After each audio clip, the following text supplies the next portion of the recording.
Hello friends, welcome to right way study. मैं सुशील कुमार विश्वकर्मा। दोस्तों, आप लोग कैसे हैं? उम्मीद है अच्छे होंगे। तो दोस्तों, ये क्लास उन लोग की इंपॉर्टेंट जो भाई लोग क्लास 10 की तैयारी करते हैं, चाहे हमारा सीबीएसई बोर्ड हो, चाहे यूपी बोर्ड हो, चाहे एमपी बोर्ड, चाहे गुजरात बोर्ड हो, यानी सबके लिए ये बेहद इंपॉर्टेंट क्लास है। तो भाई, मैं आपको पिछले क्लास में जो बताया था मॉडर्न पीरियोडिक टेबल बताया था। तो मॉडर्न पीरियोडिक टेबल में दोस्तों उसकी कुछ विशेषता है। विशेषता क्या है? जैसे हम ऊपर से नीचे आने पर क्या परिवर्तन होगा, बाएं से दाएं जाने पर क्या परिवर्तन होगा, तो उसके बारे में दोस्तों हम लोग क्या करेंगे? डिस्कस करेंगे। तो बात करते हैं जब हम ग्रुप में आते हैं। किसमें? ग्रुप में।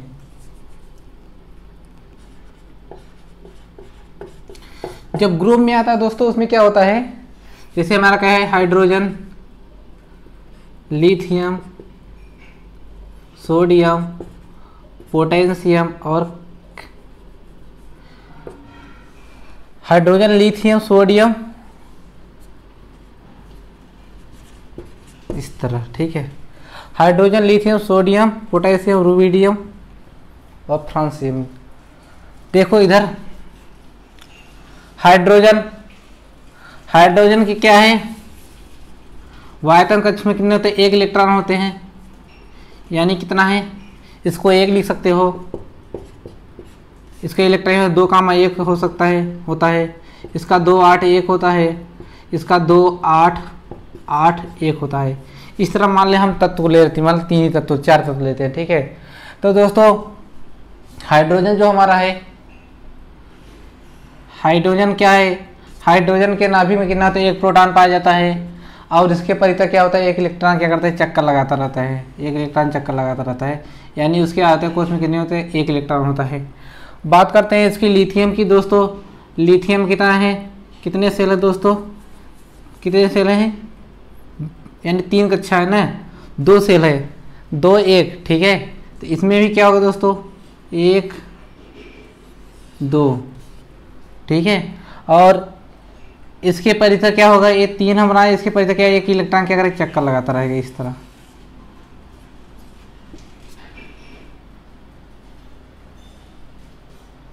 क्या है? इसके देखो 2 सेल है ना, ये पहले एल, दूसरे में एम। ठीक है, 2 सेल है, तो 2 सेल में इसके लिए क्या होगा दोस्तों? 2 सेल के लिए क्या होगा? इसमें कितने हैं? टोटल प्रोटॉन हमारा 3 है। इसको 2 सेल के लिए क्या होगा? तो इसमें पहला सेल, दूसरा सेल, तीसरे सेल में क्या होगा? इलेक्ट्रॉन इस तरह क्या है? चक्कर लगाएगा। अब बात करते हैं सोडियम। सोडियम में इसमें कितने सेल हो गए दोस्तों? इसमें भी 3 सेल होंगे। ये कितने सेल है? 3 सेल है। टोटल कितने सेल है दोस्तों? 3 सेल है हमारा। तो टोटल कितने? 3 है। तो इसमें क्या होगा दोस्तों? 1, क्योंकि 11 इसमें प्रोटॉन होते हैं, तो 1 पहला हो गया सेल, दूसरा सेल हो गया, ये हमारा तीसरा सेल हो गया। इसके परितः क्या करे? इलेक्ट्रॉन हमारा क्या करे? चक्कर लगाएगा। तो इसमें कितना? 1 इलेक्ट्रॉन हो जाएगा। कितना? 1 इलेक्ट्रॉन। अब बात करते हैं इसको पोटेशियम की। किसकी? पोटेशियम बात कर दीजिए। पोटेशियम बात करेंगे दोस्तों, यहाँ से 1, 2, 3। ठीक है, कितने सेल? 3 और 1 कितना हो गया? 4 सेल। इसके परितः क्या करेगा? इलेक्ट्रॉन क्या करेगा? चक्कर लगाएगा। क्या करेगा दोस्तों? चक्कर लगाएगा। इसकी परिचय क्या करेगा? इलेक्ट्रॉन चक्कर लगाएगा। तो 1, 2, 3, लास्ट हमारा क्या है? 1, 2, 3, 4, और इसके परिचय क्या करेगा? कि इलेक्ट्रॉन चक्कर लगाएगा। ठीक है, तो इसमें दोस्तों क्या है? ये हमारा कितना है? 19। ठीक है, तो बात करते हैं दोस्तों इसमें क्या है? धीरे धीरे इसका नाभिक जो साइज होगा, जैसे जैसे क्या हुआ दोस्तों, हम ग्रुप में ऊपर से नीचे आ रहे हैं, तो क्या कर रहे हैं? इसका क्या साइज क्या बढ़ते हैं? नाभिक का साइज क्या बढ़ रहा है? साइज बढ़ते जा रहा है। पहले हम 2, इसी तरीके से इसमें भी साइज बढ़ रहा है, इसमें भी साइज बढ़ रहा है। यानी पर ग्रुप में क्या आता है? ऊपर से नीचे आने पर एटॉमिक साइज क्या होता है? इंक्रीज होता है दोस्तों। इसमें क्या होगा? एटॉमिक साइज क्या होगा?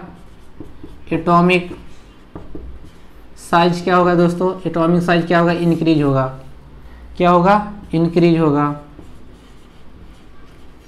एटॉमिक साइज हमारा क्या होगा? इंक्रीज हो जाएगा। क्या होगा? एटॉमिक साइज इंक्रीज होगा।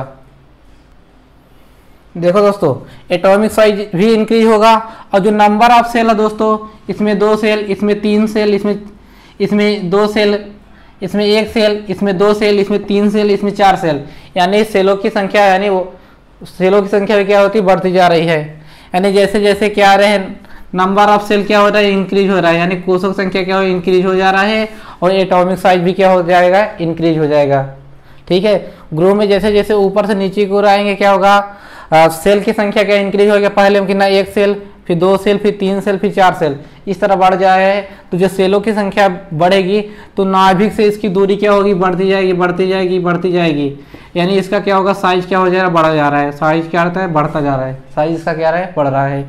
जब साइज दोस्तों बढ़ रहा होगा, इसमें जो बैलेंस इलेक्ट्रॉन है, यानी बैलेंस इलेक्ट्रॉन जो है, इसे बैलेंस जो इलेक्ट्रॉन है दोस्तों, बैलेंस इलेक्ट्रॉन देखो दोस्तों, इसमें क्या है, लास्ट में 1 इलेक्ट्रॉन है, 1 इलेक्ट्रॉन, 1 इलेक्ट्रॉन है, तो बैलेंस इलेक्ट्रॉन क्या होगा, सेम होगा। क्या होगा, बैलेंस इलेक्ट्रॉन के नाम सेम होगा, यानी 1 है तो 1 रहेगा, 2 है तो 2 रहेगा, 3 है तो 3 ही रहेगा। ठीक है, इसका कैसे है। अब बात करते हैं दोस्तों, जो बैलेंसी होती है इसकी क्या होती है, बैलेंसी होती है। इसकी बैलेंसी जो होती है, जो बैलेंस कोष में जो 8 इलेक्ट्रॉन होते हैं, 8 में से उसकी जो वायतम कक्ष में जो इलेक्ट्रॉन होते हैं उसकी क्या होती है, बैलेंसी होती है। जैसे किसी बैलेंसी कितनी होती है, 2, 8, 7, मान लो क्लोरीन की लेते हैं। ठीक है, तो क्लोरीन को आयतन कोष में कितने इलेक्ट्रॉन कितना है, 7 है, तो इसकी बैलेंसी कितनी होगी, -1, क्योंकि एक इसको इलेक्ट्रॉन कमी हो रही है, 1 इलेक्ट्रॉन इसको मिल जाएगा तो इसका बैलेंस पूरा हो जाएगा। तो इसका जो होता है बैलेंसी भी कितने होगी, 1 होगी, क्योंकि यहाँ से 1 इलेक्ट्रॉन या फिर दे सकता है या फिर 1 इलेक्ट्रॉन ले सकता है, तो 1 इलेक्ट्रॉन दे देगा या फिर 1 इलेक्ट्रॉन लेगा, इसका तो क्या बैलेंसी पूरी हो जाएगी, इसकी बैलेंसी पूरी हो जाएगी।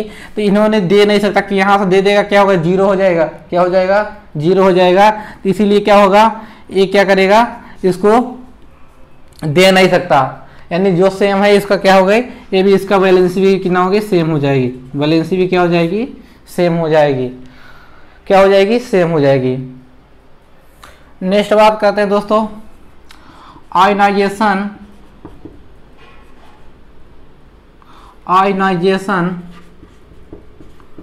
पोटेंशियल।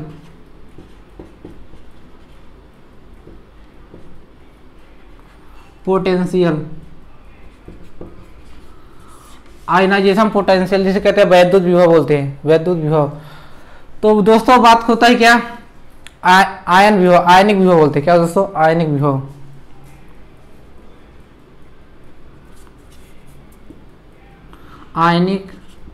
आयनन विभव।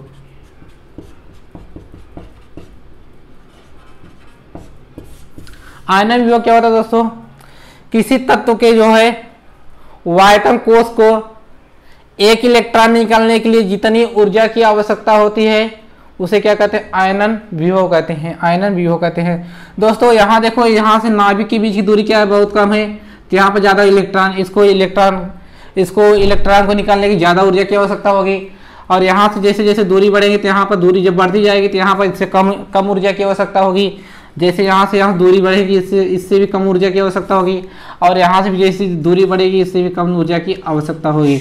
यानी कह सकते हो दोस्तों, परमाणु ग्रुप में क्या है, जैसे जैसे ऊपर से नीचे की ओर आते हैं तो आयनन विभव क्या होता है, घटता है दोस्तों, क्या होता है, घटता है, यानी क्या होता है, डिक्रीज होता है, क्या होता है, डिक्रीज होता है, यानी क्या होता है, घटता है, क्या होता है, घटता है। अब बात करते हैं दोस्तों electron affinity, electron affinity, affinity जिसे बोलते हैं दोस्तों इलेक्ट्रॉन बंधुता, इलेक्ट्रॉन बंधुता।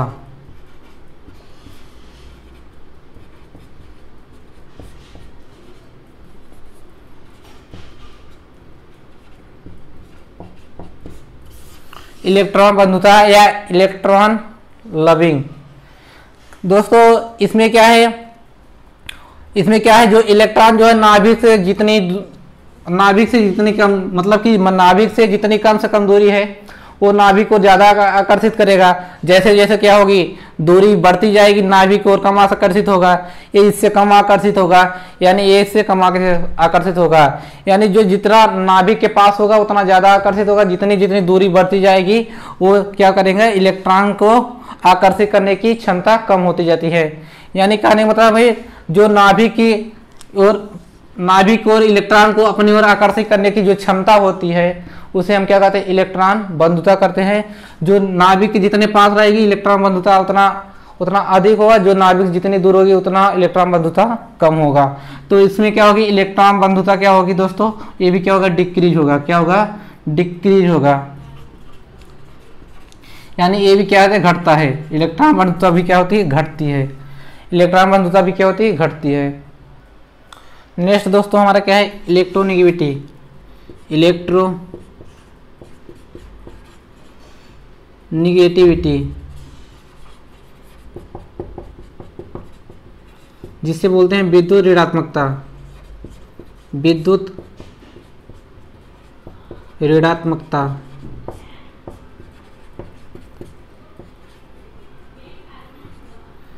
विद्युत ऋणात्मकता क्या होती है दोस्तों, किसी भी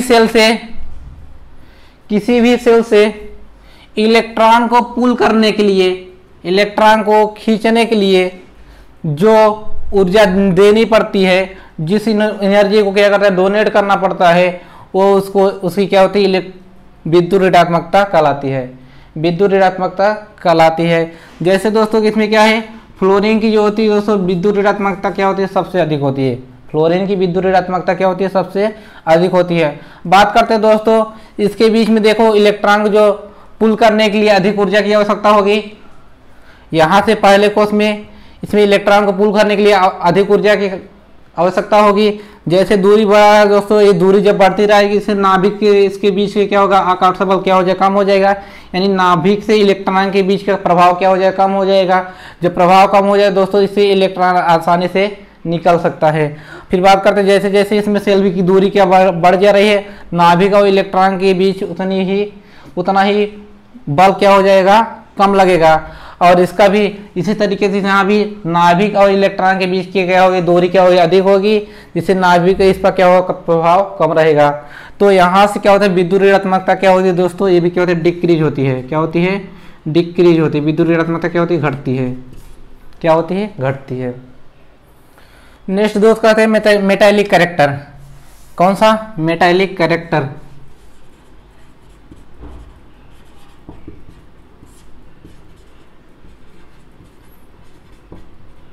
मेटालिक कैरेक्टर क्या होता है दोस्तों, मान लीजिए क्या है हमारा, ये क्या दोस्तों तत्व है कि ना, मान लिथियम है और यहाँ क्या ऑक्सीजन है। तो यहाँ दोस्तों इस पर -2 चार्ज होता है, इसे +1 चार्ज होता है। तो यहाँ से हो जाएगी ना Li2 होता है, लिथियम ऑक्साइड हो जाएगा। इसी तरीके से दोस्तों यहाँ से Na सोडियम हो जाएगा, सोडियम +1 चार्ज, ऑक्सीजन -2 चार्ज हो जाता है। तो यहाँ से ये N2 हो जाएगा, Na2 हो जाएगा, सोडियम ऑक्साइड हो जाएगा।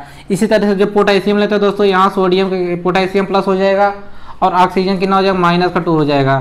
तो यहाँ से इसका +1 चार्ज, इसका -2 है, तो K2 हो जाए, पोटेशियम ऑक्साइड हो जाएगा, पोटेशियम ऑक्साइड हो जाएगा। यानी जैसे जैसे दोस्तों आ रहे हैं, ऊपर से नीचे आ रहे हैं, उसका क्या हो रहा है, जो धात्विक गुण है क्या हो रहा है, बढ़ता जा रहा है। तो धात्विक गुण क्या हो रहा है, बढ़ जा रहा है, उसका मेटालिक प्रॉपर्टी क्या हो रही है, बढ़ रही है। ठीक है, यानी जो जितना बड़ा अच्छा तत्व होगा, जो ज़्यादा बहुत बड़ा तत्व होगा, उसकी मेटालिक ऑक्साइड क्या होगी, उतना ही अधिक होगा। जो जितना बड़ा तत्व होगा उसकी जो जितना बड़ा धातु होगा, जो जितना बड़ा मेटल के होगा, उसकी क्या होगी, मेटालिक ऑक्साइड की उतनी ही अधिक होगी। जो जितना बड़ा मेटल होगा उसकी मेटालिक ऑक्साइड उतना ही अधिक होगी। तो इसमें मेटालिक ऑक्साइड क्या हो जाएगा दोस्तों, इंक्रीज हो जाएगा। क्या हो जाएगा दोस्तों, इंक्रीज हो जाएगा। मेटालिक ऑक्साइड क्या होगा, इंक्रीज होगा। और नॉन मेटालिक ऑक्साइड क्या होगा दोस्तों, वो क्या होगा, इस नॉन मेटालिक ऑक्साइड क्या होगा, वो हमारा दोस्तों क्या होगा, डिक्रीज होगा। क्या होगा, डिक्रीज होगा। तो दोस्तों आज की सेशन में इतना ही रखता हूँ। आशा करता हूँ दोस्तों हमारा सेशन अच्छा लगा होगा, आपको ज़्यादा से ज़्यादा समझ भी आया होगा। मैंने आपको ना पूरा एफर्ट लगाया है आपको समझाने में। तो दोस्तों आपका भी फर्ज बनता है कि हमारे वीडियो को शेयर करना। तो दोस्तों यदि हमारा वीडियो समझ में आया हो, अच्छा लगा, तो हमारे वीडियो ज़्यादा लाइक करिए, शेयर करिए और सब्सक्राइब करना ना भूलें। Thank you, all the best.